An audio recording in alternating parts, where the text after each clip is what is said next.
Bonjour à tous, je vous retrouve dans cette vidéo pour vous parler des émotions.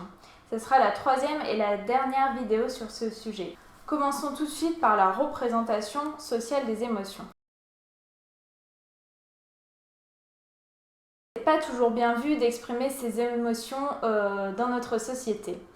On a encore une vision qui perdure, une vision cartésienne, qui est binaire et qui oppose d'un côté les émotions, qui sont jugées subjectives, irrationnelles, source d'erreur, à la raison qui, elle, est jugée objective, rationnelle, qui nous permettrait de faire les bons choix et d'accéder à la vérité. Et pourtant, comme nous l'avons vu dans les précédentes vidéos, les émotions, elles interviennent dans nos processus décisionnels, mais également dans notre adaptation à l'environnement. Pour illustrer cela, je vais faire référence à Damasio, qui est professeur en neurologie, en neurosciences et en psychologie. Rien que ça. Et Damasio, il a étudié le cas d'un très célèbre patient qui s'appelle Phinéas Gage. Alors, Phinéas Gage, c'est un contremaître de chemin de fer qui va être victime d'un accident en 1848. Une barre à mine qui pesait 6 kg pour 1,10 m de long et un diamètre qui avoisinait les 3 cm va lui transpercer la tête. La barre est passée sous son œil gauche et a déchiré la face inférieure du lobe frontal pour ensuite ressortir par le haut de son crâne. Aussi étonnant que cela puisse paraître, cet accident ne lui sera pas fatal. Il est seulement victime de légères convulsions et il se remet à parler et à marcher en quelques minutes. En revanche, c'était sa personnalité qui s'était fortement modifiée. Il est passé d'un homme bien, sérieux, sous tout rapport, à un homme grossier, vulgaire et bagarreur. Le cas de ce patient a permis de montrer que le lobe frontal est le siège de nos facultés mentales les plus élevées et qu'il influence notre personnalité et notre réflexion. Phinéas Gage avait perdu sa capacité à suivre les règles sociales et à faire des choix dans son intérêt.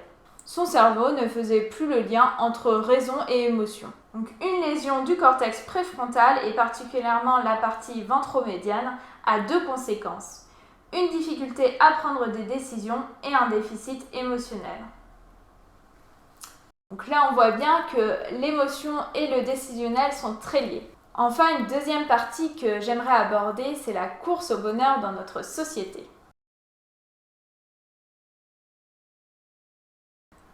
Donc le piège parfois avec le bien-être, le développement personnel, ça serait qu'il faudrait être toujours dans des émotions positives, qu'il faudrait être toujours de bonne humeur, énergique, performant.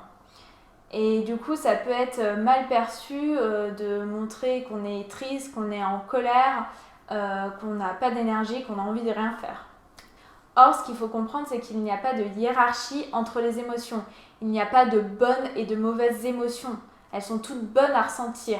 Elles sont toutes utiles à ressentir. En revanche, ce qu'elles ont, c'est une tonalité. C'est-à-dire qu'elles peuvent être agréables ou désagréables. Mais si elles sont là, c'est pour une bonne raison. C'est pour un besoin non comblé.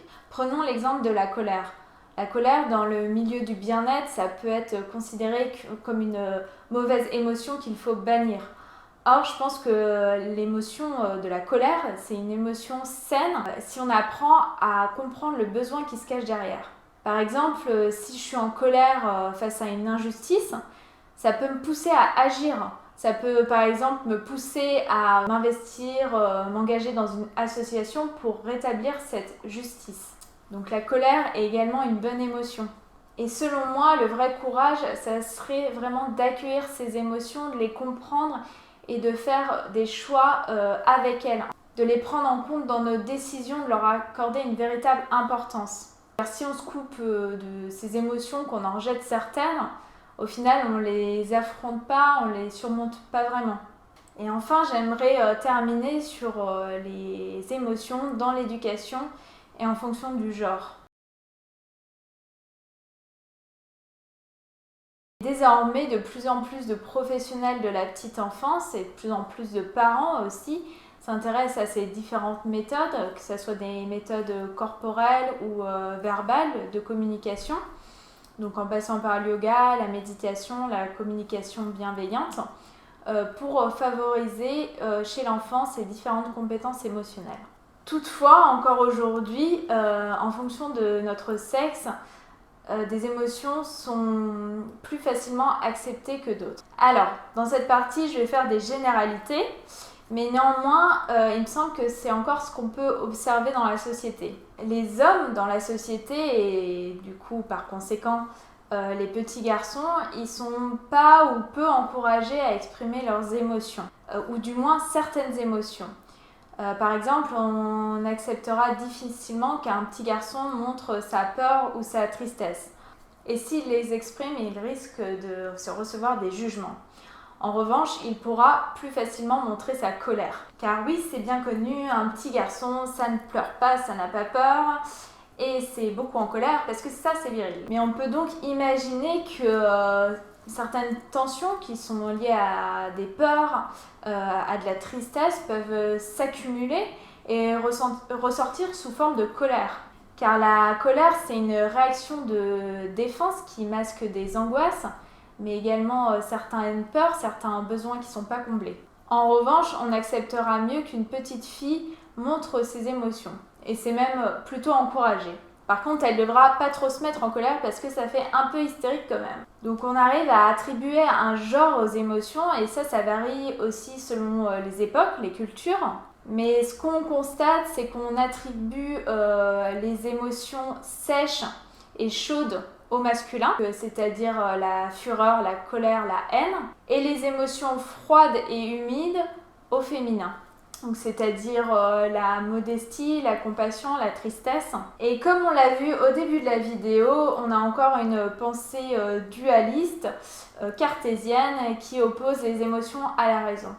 Et on va plus associer le féminin du côté de l'émotionnel et le masculin du côté de la raison. Donc finalement, l'éducation, la culture, le milieu dans lequel on vit va créer une ségrégation des émotions en fonction de notre genre. Plusieurs études s'intéressent à ce sujet et je vais vous en parler de quelques-unes. Je vais vous parler de 2 études que je trouve particulièrement intéressantes. La première, elle a été menée par John et Sandra Condry. Les sujets y voyaient une vidéo d'un bébé de 9 mois en train de jouer avec une boîte. Au bout d'un certain temps, le couvercle s'ouvre. Un bonhomme sort de la boîte et le bébé se met à pleurer. L'auteur va diviser aléatoirement ces sujets en 2 groupes. À une moitié, on leur disait que le bébé était une fille et à l'autre moitié, on leur disait que le bébé était un garçon. Et ce qu'on a observé, c'est que le groupe qui pensait qu'il s'agissait d'une fille évoquait plus souvent la peur pour expliquer les pleurs. A contrario, le groupe qui pensait qu'il s'agissait d'un garçon évoquait davantage la colère. Dans la deuxième étude, grâce à une manipulation de photos, on mélangeait le visage d'un homme et le visage d'une femme, en rajoutant une émotion sur ce visage qui combinait des expressions de colère et de tristesse. Et on formait grâce à cela un seul et unique visage. Ce dernier a ensuite été associé à un genre, selon les coiffures et les vêtements qu'on lui ajoutait. Et ce que révèle l'étude, c'est que les modèles féminins sont considérés comme plus tristes et moins en colère que les modèles masculins. Et inversement chez les hommes. Ces 2 études ont mis en évidence le lien entre interprétation des émotions et stéréotypes de genre. Alors bien sûr, j'ai conscience qu'on ne peut pas tirer de grandes généralités à partir de ces études, mais néanmoins, c'est un sujet que je trouve intéressant. Et si vous vous y intéressez aussi, je vous invite à creuser le sujet et à aller faire vos propres recherches. En tout cas, ce qu'on peut retenir, c'est qu'on interprète des situations en fonction des représentations et des stéréotypes, des croyances que nous avons. Donc ces biais cognitifs, ils modifient notre perception de la réalité. Et si on pousse la réflexion un peu plus loin, on peut se demander comment, en fonction de notre genre, on identifie nos propres émotions et quels sont les comportements que l'on adopte pour se conformer aux attentes d'autrui. Car ces stéréotypes, ils s'intègrent progressivement à l'identité de l'individu et de sorte qu'il va adopter des comportements qui vont à leur tour confirmer ces stéréotypes, puisque ces derniers sont liés aux émotions. Donc à partir de là, on peut commencer à s'interroger sur certains problèmes de société, certaines inégalités, mais aussi l'expression de certaines maladies mentales en fonction du genre. On observe davantage de problèmes intériorisés de type dépression, anxiété chez les femmes, À l'inverse, on va relever chez l'homme une plus grande proportion de maladies mentales où la violence est rejetée à l'extérieur. Donc on peut noter des conduites antisociales, de la violence, de l'agressivité envers les autres. Et aussi, je pense que lorsque une personne ressent un mal-être, les femmes vont peut-être avoir plus de facilité à aller parler à quelqu'un de leurs problèmes par rapport aux hommes. Parce qu'en effet, les hommes, comme on l'a vu, sont peut-être moins encouragés à exprimer leurs émotions et ils vont peut-être être davantage dans la fuite, le déni, l'évitement de ce qu'ils ressentent. Donc finalement, ce constat, c'est que ça finit par desservir à tout le monde. Voilà, et je pense que la capacité et la fréquence à laquelle on ressent les émotions, ce n'est pas intrinsèque à l'individu, à son sexe, à son genre, mais c'est davantage une construction sociale qui est liée aux représentations de la société dans laquelle on évolue. Donc pour conclure, je voudrais insister sur l'importance de comprendre ces émotions, car ça a des répercussions dans 5 domaines de notre vie. Donc ça soit les relations sociales, la performance académique ou professionnelle, le bien-être psychologique, la santé physique et la gestion des ressources matérielles. En faisant référence à ce que j'ai dit avant, les émotions, elles permettraient de mieux nous connaître, de mieux connaître notre système de croyances, nos valeurs, mais également de mieux communiquer sur nos besoins. Et ce qu'il faut savoir, c'est que les émotions, elles sont transitoires, elles sont passagères, et que ce sont des messagers. Et la prise en compte des émotions chez l'enfant, ça permet un meilleur développement de l'hippocampe, qui est lié à la mémoire et du cortex. Donc, le fait de négliger les émotions, d'avoir des réactions inappropriées, voire violentes, induit un stress. Et le cortisol, il atrophie le cortex préfrontal.